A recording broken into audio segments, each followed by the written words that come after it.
Are you struggling with your photography? Maybe you feel stuck or you lack motivation. If that's you, here's a list of 7 actionable steps that should actually get you back on track.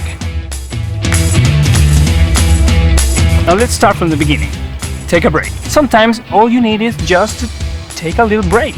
Take a couple steps back, hit the reset button, you know? I remember my former job. We used to do this all the time. We went outside and just hit a pause. Shuffle your mind, return with a fresh set of eyes. Sometimes that's all you need. Only you can actually tell how long you need this break to be. If you're in the middle of a photo walk, maybe just have a coffee, a beer or something, and just retake it after that. Or sometimes you're gonna need, say, a day, a week, maybe a month, hell, even a year. Yeah, I know. Point is, take a little time off. Take a couple of steps back, hit reset, and things should be actually better. Let's take it to step number 2, revisiting your old work. This works especially if you're feeling stuck or you feel like you're not advancing, you're not growing, you're not learning, you're not getting any better. In that case, go back to your old work.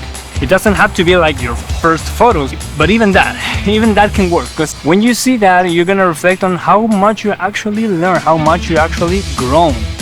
And you may surprise yourself. You're gonna find some things that you say, hey, I was that good back then? Come on, pinpoint the things that used to work, and I'm sure you're gonna get there. Besides that, what you can do is step number 3, looking for inspiration. But the key word here is actual inspiration. Yeah, are you sure you're gonna say, I flicked through Instagram or Vero looking for bangers and I look for inspiration? Most of the time, that's only eye candy. What I mean is actual inspiration. You know, Casey Neistat put it just perfectly. He said this: New York City is my muse, my source of inspiration. The city of New York inspires Casey. The people of New York just living their lives inspired Casey to actually want to create. I love music, I always have, and I've had the luck of just going through a lot of concerts. Great artists, classics like Bruce Springsteen, Iron Maiden, Metallica, Red Hot Chili Peppers, Foo Fighters, Eric Clapton, Arctic Monkeys, Jane's Addiction. I've seen a lot of acts, great acts, but only a handful of them have actually inspired me. Hearing, watching, and feeling the great Joe Cocker singing from its guts, Pearl Jam just rocking out in the free world. That just moves you. It puts you in a position where you just feel like, man, I wish I could do that. I want to create. That's the kind of inspiration you want to look for. There's another thing that you can actually do. Try to mimic others. But here's the thing, don't copy one-to-one, you know, don't try to go like an exact replica of somebody else. No, do things your own way. Try to get inspired by the work of others, but bring your own person, you know? You're never gonna be the new Cartier-Bresson or the new Meyerowitz, but nobody's gonna be the new you. Yeah, let's move on for tip number, I don't know, 4? I guess 5? I don't know. Okay, so tip number 5, try something new. Sometimes all you need is just a fresh set of tools or a new approach. Just trying new focal length, trying new gear. When I was working on the review for the Vivitar 7210, man, that felt so good. Just having this new focal length, which I've never used before, was so inspiring, man. I just wanted to shoot. Actually, after I recorded that video, for about a week or 2, the only lens I carried around was the 7210. And I had a blast with it. So having to adapt into something new. It doesn't have to be like, hey, buy new stuff. No, that's not what I mean.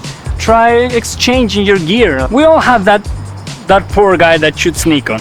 Come on, instead of mocking the guy, why don't you try asking the... just kidding.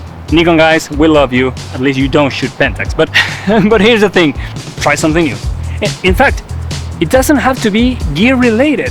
When you're looking for inspiration, try something new. If you're always looking through Instagram and social media, why don't you try photo book, going to the movies or your favorite series, trying a new technique. Maybe just, if you've never shot portraits, just go for portraits. Why don't you try architecture or maybe some pets, trying low angles, drop your shutter speed. There's so many things you can actually try. Just try to come up with something new and you should see the sparks just... Let's move on. I've been going all around this place, this beautiful building. It's from a bank, you know. I think it's kind of sick. Anyway, so tip number 6, and we're almost wrapping it up here. Go with an assignment. Now, if you haven't heard of it, going on assignment simply means going out with a mission. You know, you preset what are you gonna shoot, and you're gonna focus on that. Set your assignment based on what you actually need. Take me for instance. I've been having some trouble just deciding what to shoot. The best way I can try and explain is that I feel like the city is just so full of signals, a single impulse, things that you can actually be shooting. There's buildings, you have architecture, you have cars, you have people, you have colors, shapes, you have so many things that what happens to me is that all these signals, they start mushing up one next to the other until they become noise, where everything is just undistinguishable. And that's where I just don't know what to shoot. So in my case, when I set an assignment, it has to be something that just forces me to not having to decide what to shoot. You set a goal and you go for that. You focus on that. Just think about this.